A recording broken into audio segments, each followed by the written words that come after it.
What's going on, ladies and gentlemen? It's me, Truck, again with some more stories from the hood, right? So, this is a new series, Tales of the Hood. I did that, so this is Stories from the Hood. So, this story goes back to one Saturday. They all was bored during the day. My routine was to go out on Saturday morning, early in the morning, to go get a haircut, get my car washed and clean, and then just go out and carouse or have fun with the fellas. So one evening, I'm just hanging with the fellas out in the street up on Liberty and Haddon Avenue. In Camden, and I'm sitting on the stoop just like I'm sitting down in the chair now next to my gun locker, right? And one of my boys, he was a major drug dealer. They all wind up being major drug dealers, but this particular guy, I guess he was like the first um, guy that got big because he actually had like a 500 Mercedes. I don't know if y'all remember those real long Mercedes Benz. Well, he had one of them. He was probably one of the first guys in Camden that ever had one. And he owned multiple properties. He even owned a liquor license. You know what I'm saying? So he was really into business. He had a business acumen. His family all had owned bars and all that kind of stuff. So he knew about how to handle money and do everything. So one day, this evening, Saturday evening, it's I don't know, probably about 80 degrees out. Me and my boy Philly Phil, we sitting on the stoop. He's sitting next to me smoking a Black Mile. What's going on, Truck? Doing his business while I'm just sitting here watching what's going on in the neighborhood.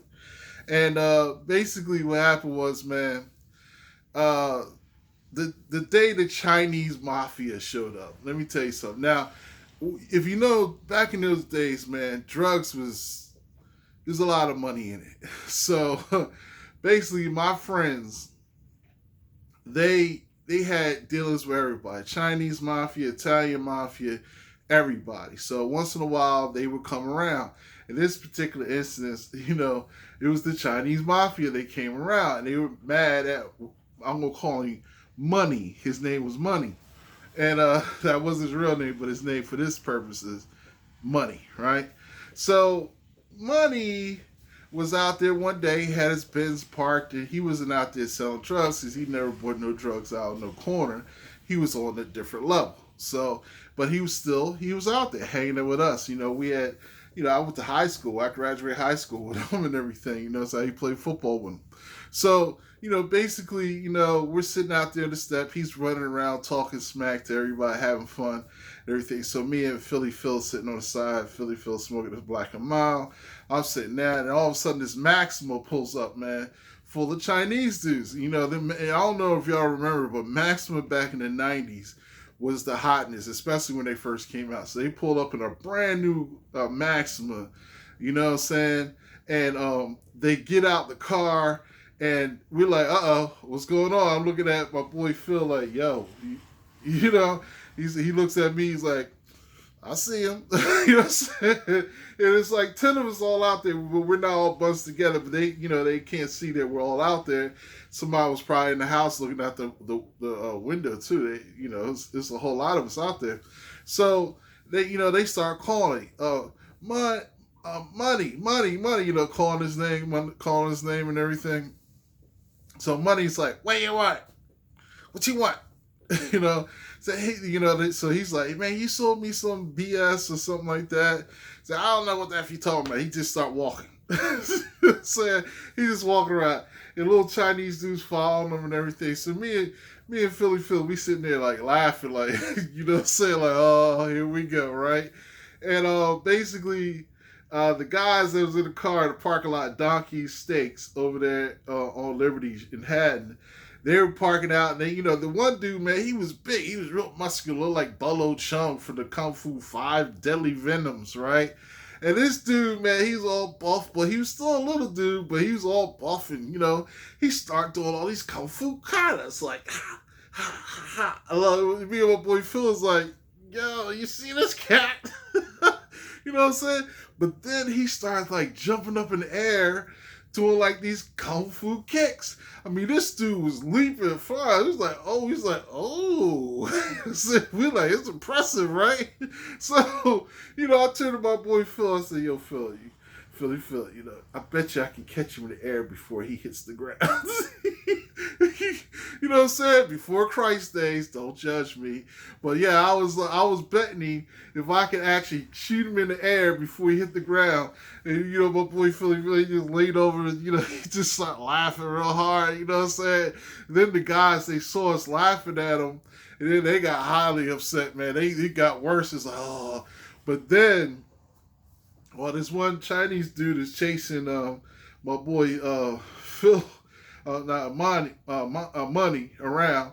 Uh, Money chased his whole continent just chased. His face got serious. He's like, look, that's bullcrap. And then the Chinese dude was stood back like, oh. Then he changed his tone. He was like, look, we can work. Let's work something out because it really wasn't as good as you said it was, the cocaine or whatever you had sold him. And then Money was like, we'll talk next time you come around, but don't ever come out here again like that, right? Because he knew if they had started some physical confrontation, them dudes that came out the parking lot, it wouldn't have been nice. It would have been nice. Now, the way Money and actually most of the guys on the set knew these Chinese guys is because they owned a lot of Chinese restaurants at the time, not the small ones, but the buffets. And what they were doing is they were stealing the credit cards from their customers and credit card numbers, and they were selling them to my homies that had the money, and then they would go out and shop. They would just, fill up their closets and stuff. I didn't have at the time. I was just, matter of fact, I think at that time I had just left a truck driving job, so I was on like unemployment. So I could never afford to get one of them credit cards. And by the time the credit cards came around, they were gone. Drug dealers got all kinds of disposable cash, so they were snatching them up left and right. Guy like me, I can't deal with that, right? So, so once they made that, they ironed that out. Chinese dude told his fellas to get back in the car because by the time then, that when they saw that Money was serious, that's when they start bunching together like they were scared, like because it was about to go down. They didn't know it could have went down on them at any minute. One of the fellas that I knew could have came up to them like, "Yo, what you trying to do? What you trying to say with all that kung fu stuff? We don't do kung fu around here." You know what I'm saying? They could have any of us could have challenged them at any time, even me. But I stayed out of that kind of stuff until somebody actually needed my help. So basically, that was my story for Kung Fu Hood Stories. All right, check out. God bless you. I pray that you know Jesus Christ, man. Because I'm telling you, Jesus is coming soon, man. If you don't realize what's going on around the world, you need to pull your head out the sand. You need to look around, open your eyes real wide, and you need to recognize that Jesus Christ is coming soon. For real, for real.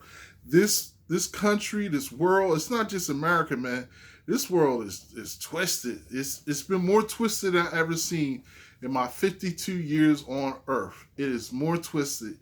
And I pray that you know Jesus Christ, because the only thing that is promised is eternal life. Because tomorrow's not promised no more. I could die tomorrow, but the only thing I have hold on to is Jesus Christ. Amen. God bless you. See you, ladies. See you, fellas. Peace.